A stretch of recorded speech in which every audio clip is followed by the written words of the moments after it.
Hey guys, and welcome back to another Broken No Game video. Today's video is dedicated to sets, so let's talk about this. Armor sets in particularly, and these are extremely important. Probably the most important thing going into Grand Colo, other than my advanced guide, which will be coming later on. So let's go here into edit for my Colo set.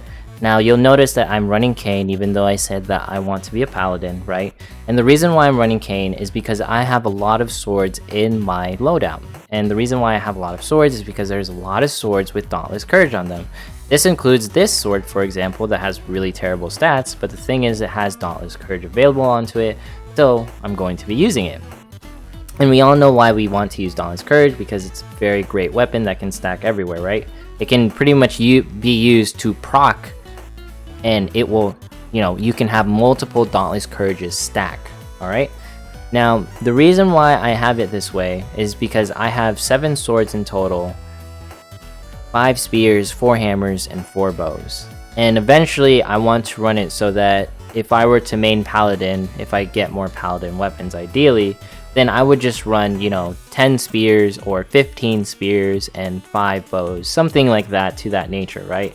And the reason why is because, if I want to use a half nightmare, I will be more efficient using spears. And of course, I know like range DPS will be lowered, but the thing is, at least as my magical attack will be just as high, right?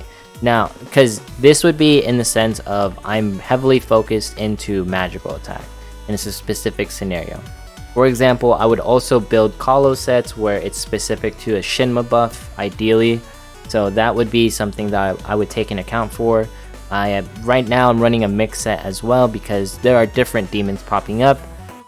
It's kind of hard to say like to run a mono grid right now because demon buff is so important in Colo, specifically for DPS, very different for supports. So ideally, run the weapons that you can to match demon currently in our game mode, and also ideally run as many weapons with Dauntless Courage, right? And you'll notice that I only have 117,000, and I have other sets that are technically stronger. And this is why like my set here is lower, is because I'm using A rank weapons with Dauntless Courage, right? Like this bow right here is also another A rank weapon, and then this bow right here is also another A rank weapon, right? And they all have Dauntless Courage on them, and I want them to stack. Anyways, that's like PvP, run Dauntless Courage, run sets that match demon, eventually run mono grid is the goal. Now for supports, it's very different, and the reason why it's different is because you want it so that you will eventually go 20 like weapons of just one particular weapon. Like for example, if I was a Sorc, it would be 20 books, but right now that isn't possible. And the most optimal way right now that we can do it is either 10-5-5 or pretty much 15-5. That would be like, those are the two sets that I figure people are doing right now. It would be 10 weapons of your main grid, 5 weapons of another like weapon set, and then 5 another. That would be like the route that you currently can do as a support, right? In the future, ideally 15-5, and eventually phase to 20, a full 20 set of just that gear.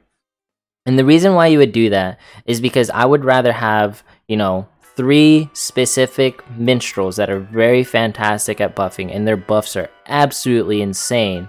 3 Sorcs who have insane debuffs, and 3 healers, that have insane heals. Because remember, Mins and Sorcs share the same stats, where they need to have as many stats as possible, just like a DPS, and then healers only have to focus on physical defense and magical defense, right?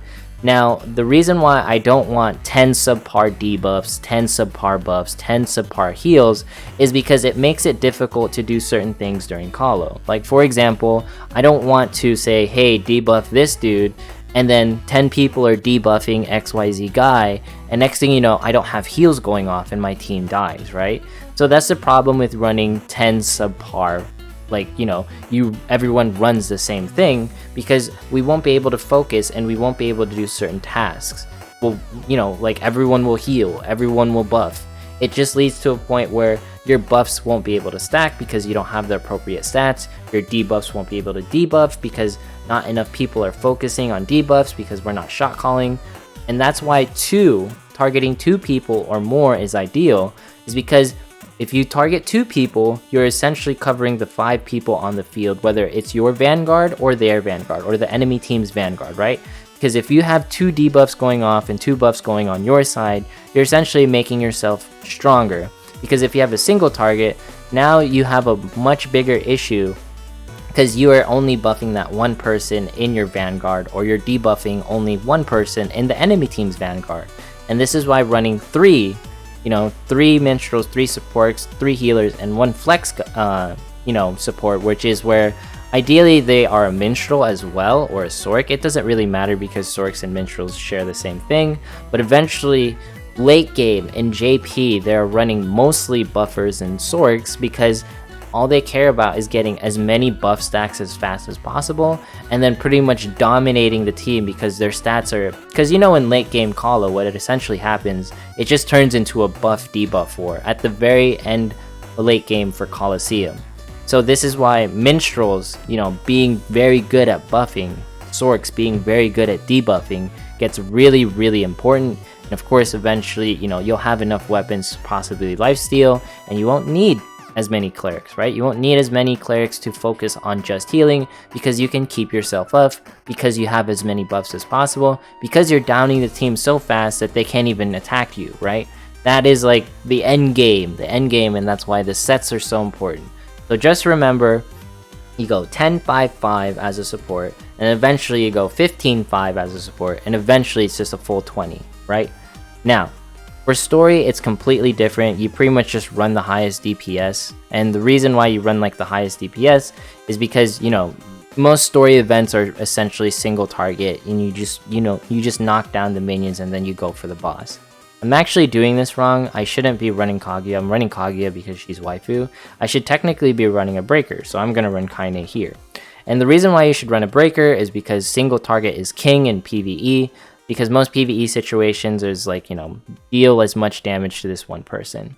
And of course, if the PvE situation requires certain elements, then you will change your PvE gear set to that particular element, or you have a conquest set that's particular to that element, and we'll roll on to that afterwards. Just note that single target is pretty much king, and that's why my PvE set for story mode is like this. So story mode is pretty quick because it's very straightforward, you know what I mean? You modify it to a point where you're stuck in story and you adapt to the enemy that you're having difficulties with. For example, if there's a bunch of fire golems, then you run a bunch of water elements. Lastly, let's talk about these two, Fafnir event and Guerilla. Now for Fafnir, I'm actually running a particular set where it's mostly water, and I'm running a lower set of armor, which is S, because I have Dragon Slayer Soul. I think this is pretty straightforward because I want to run like more like breaker stuff because that's like the thing that I'm going to be effective with this armor set. And of course I'm going to run more water skills because that's what Fafnir is weak to since he's a fire elemental, right? This is where sets play a huge role in conquest or PvE events. Next thing, let's talk about Guerilla. Now, notice it's 9,000 or 90,000, 9,151. That's because I'm running only physical attack, stuff here. I want to run as much physical attack as possible. Yes, my stats are lower by not using proper, I'm not using a spear as many times.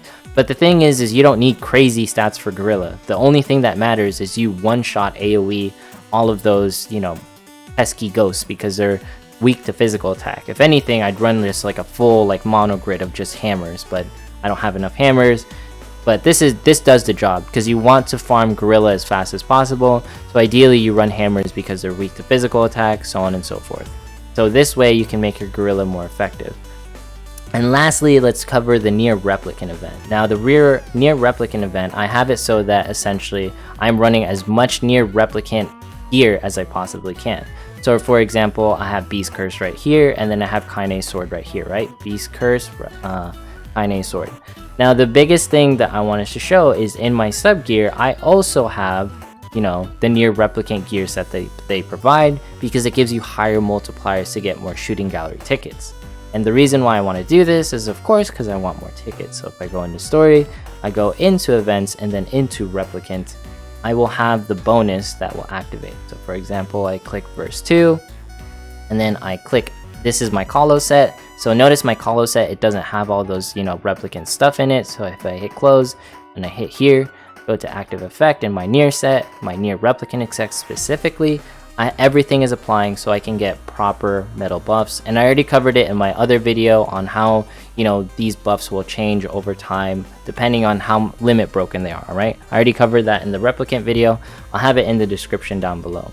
But essentially, this is something that you need to take account for when you're nearing, you know, more mid-game or more focused like PvE, PvP, is you need to have certain sets so you can farm things like faster, for example in Guerilla, so you can be more effective in certain events like here, and so you can be much better in Colosseum. Because remember, Colosseum is a team effort. It is not an individual effort. Just because you have a 300k Vanguard, but if you have one 300k Vanguard, and then you have a bunch of 50k Vanguards, and you have no supports, then you're not going to win, right? It's not an individual effort in Colosseum, and that's why there is some Colosseum fights that will either turn around or you get completely stomped even if they have 100k Vanguards. Trust me, I know, because we have 100k Vanguards and we've been stomped by like 90k teams. You know, notice the 10 losses here. We've been stomped by like 90k teams because they just have more supports, and their supports are like more, you know, suited towards doing certain roles. So ideally, you know, fix sets so we can all pretty much meld together properly in Grand Colo. And eventually, you know, you will get to a point where you can run like that mono set of just 20 pure weapons for your particular, you know, role that you're doing. Anyways, that's it for this video. Like, comment, subscribe, follow me on Twitch, follow me on Twitter. Thank you so much for checking this out. Drop any questions you have down below, and I'll see you in the next one.